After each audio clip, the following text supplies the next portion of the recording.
Student my self बिंदु बालक Kosari, department of botany. आज का टॉपिक है लाइफ साइकिल ऑफ इफेड्रा। ठीक है, सबसे पहले देखते हैं इसका सिस्टमेटिक पोजीशन। इसको किंगडम प्लांटी में रखा गया। इसका सब किंगडम है एम्ब्रियोफाइटा, डिवीज़न है स्पर्मेटोफाइटा, सब डिवीज़न है जिम्नोस्पर्मी, क्लास है निटोप्सिडा, ऑर्डर है इफ्रेड्रेल्स, फैमिली है इफ्रेड्रेसी और वन जीनस है इफेड्रा। ठीक है, फिर देखते हैं इसका डिस्ट्रीब्यूशन कहाँ कहाँ पे पाया जाता है। इफेड्रा की लगभग 42 स्पीसीज जो है पाई जाती है। ठीक है, जो कि भूमध्य सागरीय पठारों के एराइड क्षेत्रों, ठीक है, शुष्क क्षेत्रों, इसके समीपस्थ एशिया के विभिन्न देशों और नॉर्थ अमेरिका और साउथ अमेरिका के शुष्क क्षेत्रों में पाए जाते हैं। ठीक है, हमारे देश में इसकी 6 स्पीसीज जो है वो पाई जाती। इनमें से है first Ephedra foliata, Ephedra intermedia, Ephedra gerardiana, Ephedra saxatilis, Ephedra nebrodensis, Ephedra लेजिनोना। ठीक है, ये स्पीसीज मुख्यतः कश्मीर एवं नॉर्थ वेस्टर्न हिमालय पर 2500 से 4200 मीटर ऊंचाई पर पाई जाती है। ठीक है, इफेड्रा फोलिएटा पंजाब एवं राजस्थान के कुछ क्षेत्रों में भी पाया जाता है। ठीक है, फिर देखते हैं इसका हैबिट, प्रकृति। इफेड्रा एक जीरोफेटिक नेचर वाला प्लांट है। ठीक है, इसमें रिड्यूस्ड स्केल लाइक लीव्स एवं फोटोसिंथेसिस स्टेम पाया जाता है। ठीक है, यह झाड़ी नुमा होता है। ठीक है, जिसकी ऊंचाई जो है वो 2 मीटर तक होती है। इसकी कुछ स्पीसीज प्रोस्ट्रेट होती हैं और राइजोम के द्वारा ग्रोथ करती हैं। ठीक है, उदाहरण के लिए इफेड्रा ट्राइफोर्का, इफेड्रा फोलिएटा एवं एक क्लाइंबर स्पीसीज है। ठीक है, इफेड्रा ट्राइएंड्रा एक ट्री लाइक स्पीसीज है जो कि अमेरिका में पाया जाता है। ठीक है, फिर देखते हैं इसका एक्सटर्नल मॉर्फोलॉजी। इफेड्रा का मुख्य प्लांट जो है वो स्पोरोफिटिक होता है। ठीक है, जो कि स्टेम, रूट और लीफ में डिफ्रेंशिएट होता है। ठीक है, यह स्पोरोफाइट प्लांट्स जो है वो छोटा होता है, वुडी होता है, ब्रांच्ड होते हैं और कैसे होते हैं, श्रब के रूप में पाया जाता है। ठीक है, झाड़ी नुमा, जिसकी ऊंचाई जो है वो कैसी होती है, 2 मीटर। ठीक है, इसकी कुछ स्पीसीज जो है वो कैसे होते हैं, क्लाइंबर भी होते हैं। उदाहरण के लिए इफेड्रा फोलिएटा, इसमें टैप रूट सिस्टम पाया जाता है। ठीक है, स्टेम जो है वह लंबा है, ग्रीन और ज्वाइंट एवं फिस्टुलर होता है। ठीक है, इस प्रकार से दिखाई देता है हमको स्टेम इसका। और कैसे होते हैं, फोटोसिंथेसिस का कार्य भी करते हैं। ठीक है, अतः इसे फाइलोकॉइल भी कहा जाता है। इसमें ब्रांचिंग जो है वो कॉटिलिडनरी स्टेज में भी होता है। ठीक है, और इसकी कुछ एक्सिलरी बर्ड्स राइजोम्स का फॉर्मेशन करती है जो कि बाद में नए प्लांट्स को रिप्रोड्यूस करती है। इसकी ब्रांचेस जो है वो थीन, ग्रीन एवं फोटोसिंथेटिक होती है। ठीक है, जिनकी प्रत्येक नोड्स पर 2 स्केल लाइक लीव्स पाए जाते हैं। ठीक है,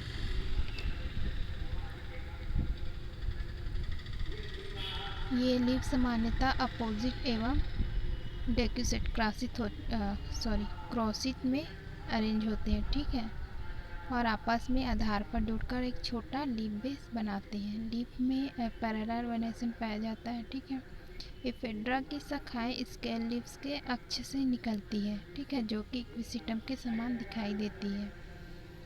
लेटरल ब्रांचेस ब्रांचिंग होकर ब्रूम लाइक संरचना बना लेती है। ठीक है, झाड़ू नुमा इस टाइप से।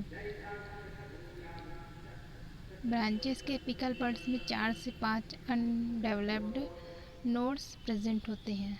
ठीक है, जो कि स्केल लिप्स के द्वारा कैसे होते हैं, ढके होते हैं। ठीक है, फिर नेक्स्ट देखते हैं इंटरनल स्ट्रक्चर। इसमें सबसे पहले देखते हैं हम लोग एनाटॉमी ऑफ रूट का स्ट्रक्चर देखते हैं। इफेड्रा के रूट के टीएस का स्टडी करने पर इसमें सबसे आउटर की ओर हमको सिंगल लेयर क्या दिखाई देता है, एपिब्लेमा दिखाई देता है, ठीक है, जिसमें कहीं कहीं पर यूनिसेल्युलर हेयर जो है वो प्रेजेंट होते हैं। एपिब्लेमा के ऊपर क्यूटिकल का आवरण होता है, ठीक है। एपिडर्मिस के नीचे जो है वो कॉर्टेक्स प्रेजेंट होता है, जो कि आउटर कॉर्टेक्स और इनर कॉर्टेक्स में डिफ्रेंशिएट होता है, ठीक है। आउटर कॉर्टेक्स जो है वो थिक वॉल वाली सेल का बना होता है, जबकि इनर कॉर्टेक्स जो है वो थिन वॉल वाली पैरेन्काइमेटस सेल्स का बना होता है, जिसमें इंटरसेल्युलर स्पेस जो है वो प्रेजेंट होते हैं, ठीक है। रूट के मध्य भाग में एक स्टिल प्रेजेंट होता है, ठीक है। स्टिल क्षेत्र में सबसे बाहर की ओर कॉर्टेक्स के ठीक नीचे जो है वो क्या प्रेजेंट होता है, एंडोडर्मिस, ठीक है। एंडोडर्मिस के नीचे जो है वो पेरिसाइकल का एक थिन लेयर प्रेजेंट होता है, ठीक है। स्टिल में 2 वैस्कुलर बंडल्स पीथ के दोनों लेटरल पर प्रेजेंट होता है, ठीक है। शेष संपूर्ण भाग में फ्लोएम एवं मेडुलरी रेस अल्टरनेट सीक्वेंस में अरेंज होते हैं, ठीक है। फिर नेक्स्ट देखते हैं एनाटॉमी ऑफ स्टेम। इफेड्रा के स्टेम का आउटर सरफेस कैसे होता है, धारीदार होता है, ठीक है, जिस पर रीड्स एवं फ्यूरो दिखाई देते हैं, उभार और खांचे जो है हमको दिखाई देते हैं, ठीक है।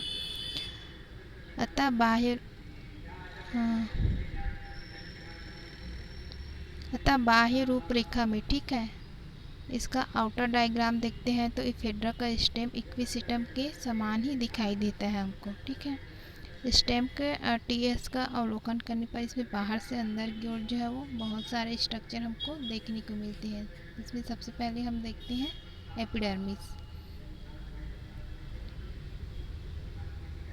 यह तने का सबसे आउटर लेयर होता है, जो कि थिक वॉल वाली सिंगल लेयर पैरेन्काइमेटस सेल्स का बना होता है, ठीक है। इसकी आउटर सरफेस पर क्यूटिकल का आवरण उपस्थित होता है, ठीक है।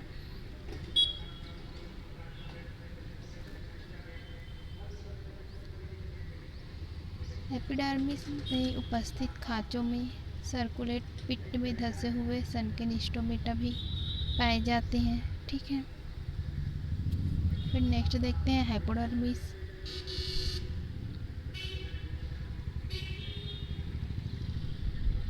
उभार वाले स्थानों में एपिडर्मिस के नीचे फाइब्रस सेल्स के समूह की बनी हाइपोडर्मिस प्रेजेंट होती है, ठीक है। नेक्स्ट हम लोग देखते हैं कॉर्टेक्स। एपिडर्मिस के नीचे कॉर्टेक्स प्रेजेंट होता है, जो कि आउटर लेयर पैलिसेड लेयर और इनर जो है वो स्पॉन्जी लेयर में डिफ्रेंशिएट होता है, ठीक है। ये हमारा पूरा क्या है, कॉर्टेक्स है, ठीक है, जो कि 2 सेल्स में डिवाइड होता है। कौन सा, पैलिसेड लेयर और स्पॉन्जी लेयर में 2 प्रकार की लेयर इसमें पाई जाती है, ठीक है। पैलिसेड लेयर जो है वो लंबी सेल का बना होता है इस टाइप से, ठीक है, जबकि स्पॉन्जी सेल जो है वो अंडाकार होता है, ठीक है, इस टाइप से। अंडाकार पैरेन्काइमेटस सेल्स का बना होता है। दोनों ही लेयर की सेल्स में क्लोरोफिल प्रेजेंट होता है और सेल के मध्य इंटरसेलुलर स्पेस जो है प्रेजेंट होते हैं, ठीक है। तने का यह भाग जो है वो फोटोसिंथेसिस में हेल्प करता है। फिर नेक्स्ट देखते हैं हम लोग एंडोडर्मिस। कॉर्टेक्स के इनर लेयर की सेल्स एंडोडर्मिस बनाती है। यह सिंगल लेयर सेल की बनी होती है और केवल यंग स्टेम में ही पाई जाती है, ठीक है। फिर नेक्स्ट देखते हैं पेरिसाइकल। यह पूर्ण रूपेण स्पष्ट नहीं होता है, ठीक है। पेरिसाइकल जो है वो स्ट्रक्चर में हमको दिखाई नहीं देता है, ठीक है। फिर देखते हैं नेक्स्ट वैस्कुलर बंडल्स। एंडोडर्मिस के ठीक नीचे वैस्कुलर बंडल्स की एक रिंग पाई जाती है, ठीक है। ये वैस्कुलर बंडल कॉन्जॉइट, कोलेटर और इंडार्क होते हैं। नोड्स पर तने की टीएस में 2 जोड़ी छोटे वैस्कुलर बंडल्स तथा 2 जोड़ी बड़े वैस्कुलर बंडल्स दिखाई देती हैं। 2 छोटे वैस्कुलर बंडल्स आपस में मिलकर लीफ ट्रेस बनाते हैं। ठीक है, प्रत्येक लीफ में 2 लीफ ट्रेस बंडल्स प्रवेश करते हैं। इस प्रकार प्रत्येक लीफ के लिए 2 ट्रेस होते हैं। ठीक है, ओल्ड स्टेम के वैस्कुलर बंडल्स में जाइलम एवं फ्लोएम के मध्य जो है वो कैम्बियम प्रेजेंट होता है। ठीक है, ये हमारा किसका है, एक ओल्ड स्टेम का है। ठीक है, ओल्ड स्टेम का टीएस है जिसमें कि जाइलम और फ्लोएम के बीच में क्या प्रेजेंट होता है, कैम्बियम प्रेजेंट होता है। ठीक है, इस प्रकार वैस्कुलर बंडल जो है वो ओपन टाइप के होते हैं। ठीक है, फिर नेक्स्ट देखते हैं पीथ। तने के मध्य भाग में पैरेन्काइमेटा सेल्स की बनी पीथ प्रेजेंट होती है। ठीक है, वृद्धि ऋतु की समाप्ति पर नोड्स के पास प्रेजेंट पीथ की सेल्स जो है लिग्निफाइड हो जाती है और एक नोड के नीचे एक ट्रांसवर्स एब्सिशन प्लेट बनाती है। ठीक है, जिसे पेरिडर्मल डायफ्राम कहते हैं। कुछ पीथ सेल में कैल्शियम ऑक्सलेट के तारेनुमा क्रिस्टल भी प्रेजेंट होता है। ठीक है, फिर नेक्स्ट देखते हैं सेकेंडरी ग्रोथ। इफेड्रा के स्टेम में कैम्बियम सेकेंडरी ग्रोथ प्रदर्शित करता है। ठीक है, सेकेंडरी ग्रोथ के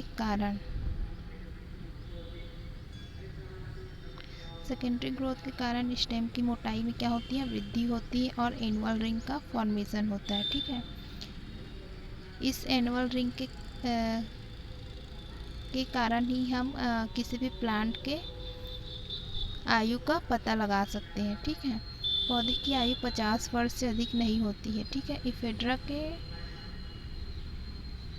यंग स्टेम में एक यूनिसिरेट मेडुलरी रेस प्रेजेंट होता है। ठीक है, परंतु पुरानी जो ओल्ड स्टेम में क्या होते हैं, मेडुलरी रेस जो है ब्रॉडेड होते हैं, चौड़ी लंबी तथा लिग्निफाइड हो जाती है। ठीक है, अतः तना जो है कैसे हो जाता है, कठोर हो जाता है। ट्रैकिड्स की रेडियल एवं लॉन्गिट्यूडनल वॉल्स में मॉडरेट पिट्स की एक पंक्ति उपस्थित होती है। ठीक है, ट्रैकिड्स के आर पार रिंग और सैनियो एवं ट्रेबिकुलाई भी दिखाई देती है। ठीक है, इफेड्रा के तने में सेकेंडरी जाइलम में एंजियोस्पर्म पौधों के समान वेसल्स भी पाई जाती हैं। ग्रोविंग सीजन में ट्रैकिड्स का आकार बड़ा होता है, परंतु बसंत ऋतु के आते आते इनकी संख्या में कमी होती जाती है और बाद में ये पूर्ण रूप से एब्सेंट हो जाता है। ठीक है, प्लांट्स की आयु के तीसरे या चौथे वर्ष में फ्लोएम की ठीक बाहर एक पेरिडर्म भी दिखाई देता है। ठीक है,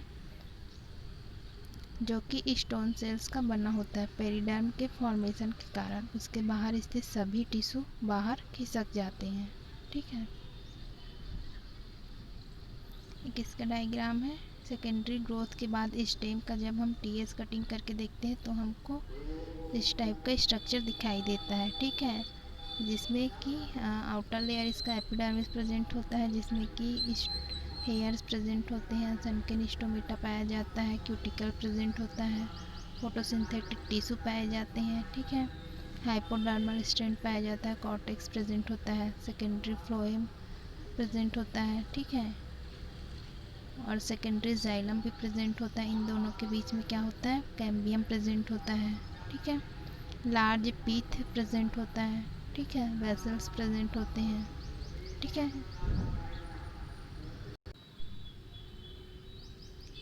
फिर देखते हैं एनाटॉमी ऑफ लीफ। इफेड्रा के स्टेम नोड्स में स्केल लाइक लीव्स पाई जाती है। ठीक है, लीव्स की टीएस का स्टडी करने पर इसमें सबसे बाहर की ओर सिंगल लेयर पैरेन्काइमेटा सेल्स की बनी एपिडर्मिस दिखाई देती है।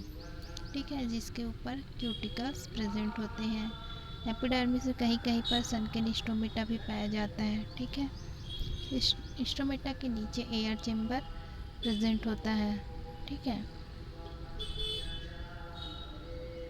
एपिडर्मिस के नीचे मेसोफिल सेल्स प्रेजेंट होती है, जो कि क्लोरोफिल युक्त होती है।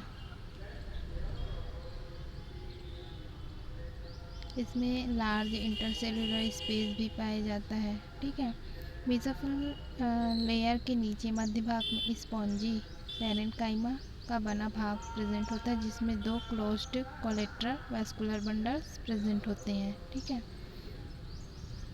वैस्कुलर बंडल जाइनल एवं फ्लोएम का बना होता है। प्रत्येक vascular bundle double bundle sheath से घिरा रहता है, ठीक है।